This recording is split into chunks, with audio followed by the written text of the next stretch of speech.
எகிப்துல புதைக்கப்பட்ட மம்மிகளுக்கு மட்டும்தான் தங்க வச்சு புதைப்பாங்கன்னு நினைச்சுக்கிட்டு இருக்கோம். ஆனா 3000 வருஷத்துக்கு முன்னாடி நம்மளோட தமிழ்நாட்டுல புதைக்கப்பட்ட மண்டை ஓடுகள்ல தங்க பட்டயம் கிடைச்சிருக்கு. இன்னைக்கு இருக்கக்கூடிய 24 கேரட் தங்கத்தை விட ரொம்பவுமே சுத்தமானது.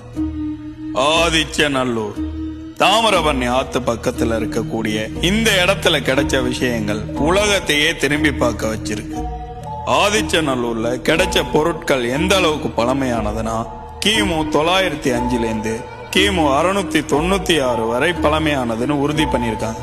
நம்ம இப்போ 2026 இருக்கும். இப்ப இருந்து கணக்கு பண்ணோம்னா 2700 3000 ஆண்டுகள் பழமையானது.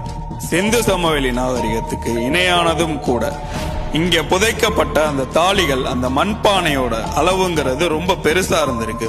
உள்ள இருக்கக்கூடிய அந்த எலும்பு கூடுகளோட அளவை கணக்கு பண்ணோம்னா சுமார் 7 அடிக்கும் உயரமான மனிதர்கள் வாழ்ந்திருக்காங்கன்னு தெரிய வருது.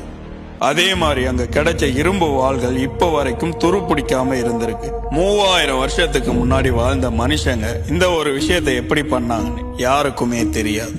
அங்க கிடைச்ச சில மண்டை ஓடுகள்ல ஒரு துல்லியமான ஓட்டை இருந்திருக்கு. இது அறுவை சிகிச்சை பண்ணதுக்கான அடையாளம்னு சொல்றாங்க. 3000 வருஷத்துக்கு முன்னாடியே பிரெயின் சர்ஜரி பண்ணிருக்காங்க நம்மளோட முன்னோர்கள். இதுக்கெல்லாம் பின்னாடி இருக்கக்கூடிய அந்த மிஸ்ட்ரி என்ன? ஆதிச்சநல்லூர்ல ஒரு குறிப்பிட்ட இடத்துல மட்டும் இன்னும் அகழ்வாராய்ச்சி பண்றதுக்கு தடை இருக்கு. அந்த இடத்துல அமானுஷ்யமான ரகசியம் புதைக்கப்பட்டிருக்கதா அந்த ஊரை சுத்தி உள்ள மக்கள் சொல்றாங்க.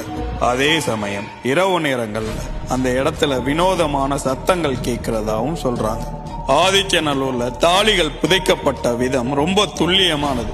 மேல இருந்து பாத்தீங்கன்னா ஒருவித பேட்டர்ன் தெரியும். நட்சத்திர கூட்டங்களோட கனெக்ட் ஆகிற மாதிரி இந்த தாளிகள் புதைக்கப்பட்டிருக்கும்.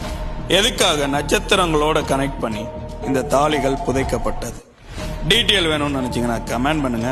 மறக்காம நம்மளை ஃபாலோ பண்ணிக்கங்க.